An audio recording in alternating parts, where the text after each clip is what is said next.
Manny Pacquiao está trabajando duro para su regreso de ring contra Brandon Rios.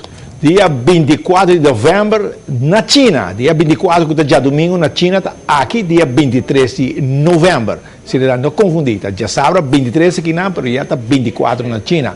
Pacman iniciar a sucessão de sparring com o filipino peso médio Marlon Alta e o ganês peso welter Frederick Lawson.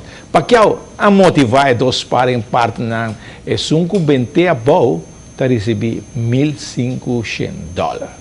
Pacman moza ko suliheresa tay kita bom pa golpe na e contra-atacar bom. E Filipina bisa ko back itabay lagatur hindi boca abre. O siya, okay ka na $1.500 by spar ko na também, no?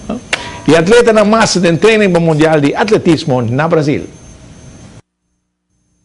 3 atletas master kuta a Rotmar Conrad, Enrico Piternella e Alfonso Danha, die mas com a trein para mundial de atletismo, kuta começa dia 17 de outubro na Brasil. Nós temos mas com a trein echt gericht, treino duro, esquema bastante rigoroso, nós tura passa ding, com um solo meta de logra e tempo necessário para nós poder mundial na Brasil e aqui na Porto Alegre também tá.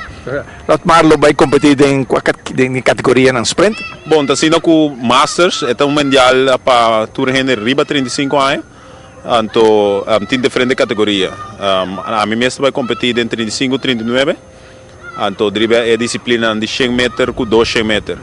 Então, não chama é categoria mais dura, porque só já botar ano gente não com acaba bem for senior, ainda não tá basta ali. E com o tempo de tour e training?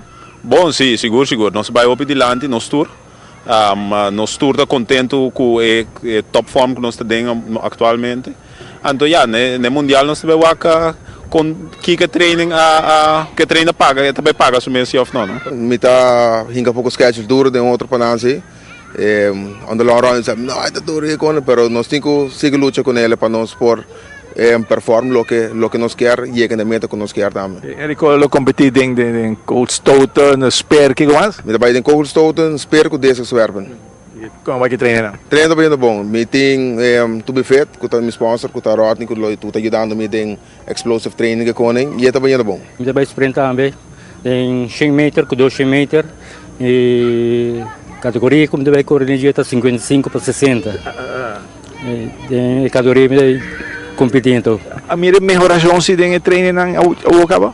Bom, é começar a melhorar basta bom, pero é bom, está basta bom. Logo que falta lo vai que pique na serviço. Mais ou menos e portar, lo que me quer correr em 100 metros está 12 segundos. E outro mais ou menos está 25 ou 26 segundos. Treino duro, pero aqui está satisfeito? Sim, estou satisfeito. Éxito na nos 3 atletas ng Master de Mundial allá na Brasil.